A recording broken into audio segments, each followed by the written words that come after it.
வணக்கம். நான் சுகந்தி, யோகா ட்ரெய்னர். இன்னைக்கு வாழ்க்கையே மாத்தக்கூடிய ஒரு சூப்பரான பிரீதிங் ப்ராக்டிஸ தான் பார்க்க போறோம். உஜ்ஜை பிரீதிங்.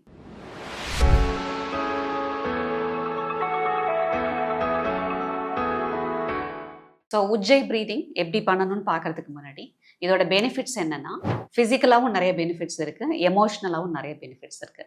ஸோ ஃபிசிக்கல் பெனிஃபிட்ஸ் உங்களோட கார்டியோவாஸ்குலர் சிஸ்டம் நல்லா ஃபங்க்ஷன் ஆகும், அண்ட் ரெஸ்பிரேட்டரி சிஸ்டம் நல்லா ஃபங்க்ஷன் ஆகும். உங்களோட தைராய்டு கிளாண்ட் ஆக்டிவேஷனுக்கு ரொம்ப ஹெல்ப் பண்ணும். அண்ட் உங்களோட வாய்ஸ் ரொம்ப கிளியராக இருக்கும், அண்ட் வாய்ஸ் ரொம்ப இம்ப்ரூவ் ஆகும்.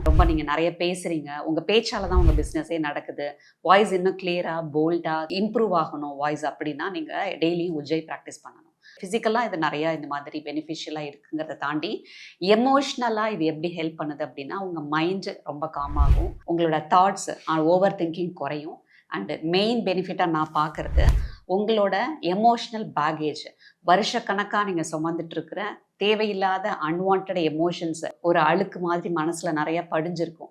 எப்பயாவது ஏதாவது நம்ம ட்ரிகர் பண்ணும்போது, எப்பயோ எத்தனையோ வருஷத்துக்கு முன்னாடி யாரோ நம்மளை கஷ்டப்படுத்துறதுலாம் ஏதோ நேத்திக்கு நடந்த மாதிரி நம்ம நினச்சி கஷ்டப்படுற அளவுக்கு அது உள்ள ஃப்ரெஷ்ஷாக அப்படியே படிஞ்சிருக்கும் இல்லையா?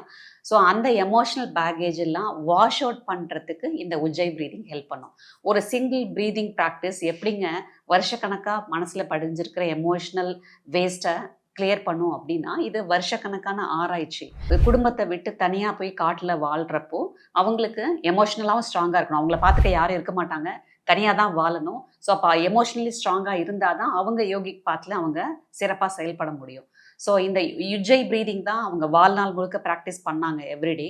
அண்ட் அது அவங்களுக்கு ஒரு எமோஷ்னல் ஸ்ட்ரென்த் கொடுத்துச்சு, எமோஷ்னல் பேகேஜ் எதுவுமே இல்லாமல் பார்த்துக்கிச்சுன்னு நிறைய ரெக்கார்ட்ஸ்லாம் சொல்லுது. இதனால் பர்சனலாக நான் நிறைய பெனிஃபிட் ஆகியிருக்கேன். அதனால தான் இந்த பாயிண்ட்டை நான் கன்ஃபார்மாக சொல்கிறேன். ஸோ உங்களோட மனநலம், உடல் நலம் எல்லாத்துக்குமே ரொம்ப நல்ல இந்த உஜ்ஜை ப்ரீதிங்கை டெய்லி ப்ராக்டிஸ் பண்ணுங்கள். இது எப்படி பண்ணலான்னு பார்க்கறதுக்கு முன்னாடி யாரெல்லாம் இதை பண்ணக்கூடாதுன்னு தெரிஞ்சுக்கோங்க.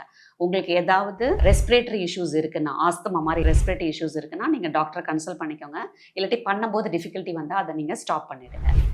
அண்ட் உங்களுக்கு த்ரோட் இன்ஃபெக்ட் ஆகிருக்குன்னா இதை பண்ண வேண்டாம். இல்லை பண்ணும்போது உங்களுக்கு தலை சுற்றுற மாதிரி இருந்தாலும் நீங்கள் இமீடியட்டாக ஸ்டாப் பண்ணிடணும். அண்ட் நீங்கள் கன்சீவாக இருக்கீங்க, ப்ரெக்னன்சி டைமில் இருக்கீங்கனாலும் உஜ்ஜை ப்ரீதிங் பண்ண வேண்டாம். உங்களுக்கு ஃபீவர் இருக்கும்போது, உங்களுக்கு மைக்ரைன் தலைவலி இருக்கும்போது, இல்லை நீங்கள் ரொம்ப ஆன்சியஸாக இருக்கும்போது, ஒரு பேனிக் அட்டாக், ஒரு பேனிக்கான சுச்சுவேஷனில் இருக்கீங்கன்னா அந்த டைம்லலாம் நீங்கள் உஜ்ஜை பண்ணக்கூடாது. ரொம்ப நிதானமான மனநிலையோட தான் இதை ஸ்டார்ட் பண்ணணும். ஹை பிபி இருக்கிறவங்க உஜ்ஜை ட்ரை பண்ண வேண்டாம். அண்ட் நீங்கள் மெல்லமாக ட்ரை பண்ண ஆரம்பிக்கிறீங்க, அதனால் உங்களுக்கு ஒன்றும் இஷ்யூ இல்லைன்னா நீங்கள் டாக்டரை கன்சல்ட் பண்ணிட்டு பண்ணலாம். மற்றபடி ஹை பிபி இருக்கிறவங்க, அண்டர் மெடிகேஷன்ஸில் இருக்கிறவங்க, பிபிக்கான மெடிகேஷன்ஸில் இருக்கிறவங்க உஜ்ஜை ட்ரை பண்ண வேண்டாம். ஸோ உஜ்ஜை ப்ரீதிங் எப்படி பண்ணுறது? இது உங்களோட நேசல் பாத்தும், உங்களோட மூக்கு தொண்டையோட கனெக்ட் பண்ணுற அந்த வளைவு இருக்கு இல்லையா? மூக்குலேருந்து காற்று உள்ளே போகுது, தொண்டையில் காற்று உள்ளே இறங்கி அதுக்கப்புறமா உணவு குழாய் தனியாக, சுவாச குழாய்க்கு தனியாக அது பிரிஞ்சிருது. அது வரைக்கும் அது ஒரே பாட்டாக தான் போகுது. ஸோ அந்த மூக்குலேருந்து உள்ளே போய் தொண்டைக்கு இறங்குறதுக்கு முன்னாடி ஒரு வளைவு இருக்கும்ல, இதுதான் அந்த இடம் அப்படின்னா அதை நீங்கள் கான்ட்ராக்ட் பண்ணிக்கிறீங்க. இதுதான் அந்த இடம்னா அதை நீங்கள் சுருக்குறீங்க. இப்போ ஒரு பெரிய பிவிசி பைப் இருக்குது, அது வழியாக காற்றை ஊதும் போது அதில் சத்தமே வராது, ஏன்னா அந்த பைப்பு பெருசாக இருக்குது. இதே நீங்கள் ஊதாங்குழல், அந்த அடுப்பு ஊதுறதுக்கு அந்த காலத்தில் ஸ்டவ்லாம் இல்லாதப்போ, கேஸ் ஸ்டவ் இல்லாதப்போ அடுப்பு எரிப்பாங்க, அதை ஊதுறதுக்கு ஒரு ஊதாங்குழல் வச்சுருப்பாங்க. அதில் சின்ன ஓட்டை தான் இருக்கும், பட் அது வழியாக ஊதும் போது சத்தம் வரும். ஏன் நம்ம பெரிய பைப்பில் ஊதும் போது சத்தம் வரல, அதே சின்ன ஊதாங்குழலில் ஊதும் போது சத்தம் வருதுன்னா, நீங்கள் ஊதுற ஃபோர்ஸ் சேம் தான். நீங்கள் பெரிய பைப்பில் ஊதுனாலும் சரி, அடுப்பு ஊதுற ஊதாங்குள்ள ஊதுனாலும் நீங்கள் ஊதுறதோட வேகம் அதே தான். ஆனால் அந்த காற்று பாஸ் ஆகிறதுக்கான பேசேஜ் சின்னதாக இருக்கும்போது அது ஒரு ஃபோர்ஸ் கிரியேட் ஆகும், அதுதான் அந்த சத்தம் கொடுக்கறது. ஸோ அந்த மாதிரி நீங்கள் உங்களோட த்ரோட் பேசேஜ் இவ்வளோ சைஸ் இருக்குன்னா அதை நீங்கள் கான்ட்ராக்ட் பண்ணி சின்னதாக்கும் போது உங்களோட சுவாசம் அந்த பேசேஜ்குள்ளே போகிறதுக்கு ஒரு ஃபோர்ஸ் கிரியேட் பண்ணும் இல்லையா? அதனால் உஸ்ஸுன்னு ஒரு சத்தம் வரும், ஒரு கடல் அலையோட சத்தம் மாதிரி. அந்த மாதிரி ஒரு உஸ்ஸுன்னு ஒரு சத்தம் வரணும், அந்த சத்தம் உங்களுக்கு கேட்கணும். அந்த மாதிரி சத்தம் வந்ததுன்னா தான் நீங்கள் கரெக்டாக பண்ணுறீங்கன்னு அர்த்தம். ஸோ இன்ஹேல் பண்ணும்போது அந்த கான்ட்ராக்ஷன் இருக்கணும், எக்ஸேல் பண்ணும்போது அந்த கான்ட்ராக்ஷன் இருக்கணும். ஓகே, ஸோ இன்ஹேல் பண்ணும்போது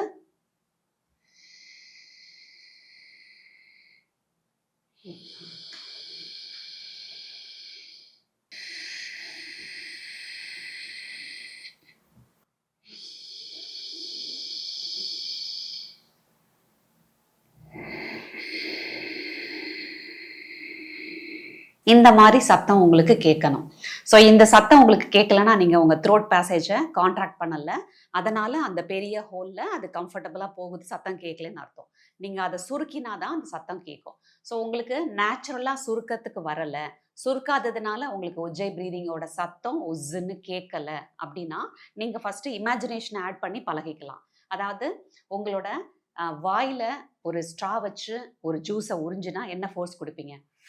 அந்த மாதிரி ஒரு ஃபோர்ஸ் கொடுப்பீங்கல்ல, அந்த ஃபோர்ஸை நீங்கள் இன்ஹலேஷனுக்கு இமேஜின் பண்ணிக்கணும். நோஸில் ஒரு ஸ்ட்ராவை வச்சு காற்றை உறிஞ்சினா அந்த ஸ்ட்ரா வழியாக காற்றை மூக்கில் இழுக்கிறதுக்கு ஒரு ஃபோர்ஸ் கொடுப்பீங்கல்ல, அந்த இமேஜினேஷனை நீங்கள் அப்ளை பண்ணிக்கிட்டீங்கன்னா அந்த த்ரோட்டு ஆட்டோமேட்டிக்காக கான்ட்ராக்ட் ஆகிக்கும். நீங்கள் த்ரோட்டு கான்ட்ராக்ட் ஆகிருக்கான்னு நீங்கள் செக் பண்ண கூட வேண்டாம். ஸோ நோஸில் ஒரு ஸ்ட்ராவை வச்சு காற்றை உறிஞ்சுற மாதிரி நீங்கள் இமேஜின் பண்ணுங்கள். சத்தம் ஆட்டோமேட்டிக்காக வரும், த்ரோட் ஆட்டோமேட்டிக்காக கான்ட்ராக்ட் ஆகும். அதே மாதிரி எக்ஸலேஷன்லேயும் த்ரோட் கான்ட்ராக்ட் ஆகணும்னா நீங்கள் இமேஜினேஷனை சேஞ்ச் பண்ணணும். நீங்கள் வாயை திறந்து ஹா, ஹச்ஏ ஹா அப்படின்னு நீங்கள் சேன் பண்ணுறீங்க இல்லை ப்ரொனவுன்ஸ் பண்ணுறீங்கன்னா என்ன மாதிரி ஃபோர்ஸ் கொடுப்பீங்க? லைக் ஹச்ஏ ஹா, அதை வந்து நீங்கள் சத்தமாக வாயை திறந்து சொல்கிறீங்க. ஓகே, ஸோ அதுக்கு என்ன மாதிரி ஒரு ஃபோர்ஸ் கொடுப்பீங்க? அந்த இமேஜினேஷனை நீங்கள் நோஸ் வழியாக எக்ஸேல் பண்ணும்போது அப்ளை பண்ணிக்கிறீங்க. லைக் அந்த மாதிரி. ஸோ இன்ஹேல் பண்ணும்போது என்ன இமேஜின் பண்ணணும்னா நோஸ் வழியாக 2 ஸ்ட்ரா வச்சு காற்றை உறிஞ்சுற மாதிரி, அப்போ உங்களுக்கு கான்ட்ராக்ட் ஆகி சத்தம் வரும். எக்ஸேல் பண்ணும்போது ரெண்டுமே நோஸ் வழியாக தான் பண்ணுறீங்க, பட் இமேஜினேஷனை ஆட் பண்ணுறீங்க. எக்ஸேல் பண்ணும்போது வாயை திறந்து ஹா சொன்னால் என்ன எஃபர்ட் போடுவோமோ, என்ன ப்ரெஷர் இருக்குமோ அதை இமேஜின் பண்ணிக்கிறீங்க. இமேஜினேஷனுக்கு ஒரு பவர் இருக்குது. அப்போ ஹா சொல்லும் போது என்ன ப்ரெஷர் இருந்ததோ அதை நீங்கள் இமேஜின் பண்ணும்போது அந்த ப்ரெஷர் நோஸ் வழியாக எக்ஸேல் பண்ணுறதுக்கு கொடுக்குறீங்க. அப்போ ஆட்டோமேட்டிக்காக த்ரோட் கான்ட்ராக்ட் ஆகி நோஸ் வழியாக காற்று வெளில போகும்போது சத்தம் வரும். லைக்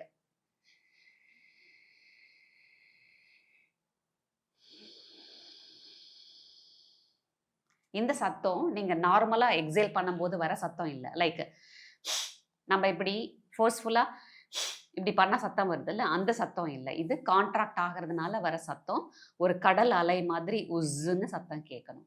ஸோ இந்த மாதிரி நீங்கள் ஒரு 2-3 டேஸ் ப்ராக்டிஸ் பண்ணிங்கன்னா இமேஜினேஷனோட, அதுக்கப்புறம் இமேஜினேஷன் இல்லாமையே நீங்கள் நார்மலாக பண்ண வந்துடும்.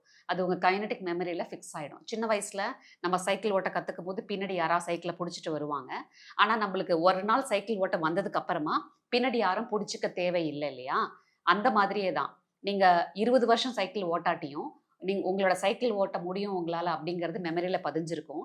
சைக்கிள் ஓட்ட கற்றுக்கிட்டதுக்கு அப்புறமா 20 வருஷம் நீங்கள் சைக்கிளே தொடாட்டியும் நீங்கள் சைக்கிள் ஓட்டும் போது யாரும் உங்களுக்கு பின்னாடி பிடிச்சிட்டு வர வேணாம், எடுத்த உடனே நீங்கள் ஓட்டிடுவீங்க. இந்த மாதிரி சில விஷயங்கள் உங்களோட கைனடிக் மெமரியில் ஃபிக்ஸ் ஆகிடும். அந்த மாதிரி தான் உஜ்ஜை ப்ரீதிங். உஜ்ஜை ப்ரீதிங் உங்களுக்கு வரலை, நேரடியாக வரலை அப்படின்னா இமேஜினேஷனை ஃபிக்ஸ் பண்ணி உஜ்ஜை ப்ரீதிங்கை ப்ராக்டிஸ் பண்ணுறீங்க. ஒன்ஸ் உஜ்ஜை ப்ரீதிங் வந்ததுக்கு அப்புறமா இமேஜினேஷனை கட் பண்ணிடுறீங்க. சைக்கிளை பிடிச்சிட்டு வரதுக்கு யாரும் தேவையில்லைங்கிற மாதிரி. அதுக்கப்புறம் நீங்கள் ஒரு கொஞ்ச நாள் ப்ராக்டிஸ் பண்ணுறீங்க, பெனிஃபிட் ஆகுறீங்க. இடையில நீங்கள் பண்ணாமல் போயிட்டீங்க. திருப்பியும் 1 வருஷம் கழித்து நீங்கள் உஜ்ஜை பண்ணால் கூட அந்த இமேஜினேஷனை ஆட் பண்ண தேவையில்லை. நீங்கள் பண்ணணும்னு நினச்சாலே உஜ்ஜை வந்துடும். மெமரியில் அது ஃபிக்ஸ் ஆகிடும். ஸோ உஜ்ஜை ப்ராக்டிஸ் பண்ணுங்கள். அண்டு அதனால் நம்பர் ஆஃப் பெனிஃபிட்ஸ் இருக்குது. எல்லா பெனிஃபிட்ஸையும் நீங்கள் அடையணும். உஜ்ஜை பண்ணுற மாயத்தை நீங்களும் உணரணும்னு கேட்டுக்கிறேன். நன்றி.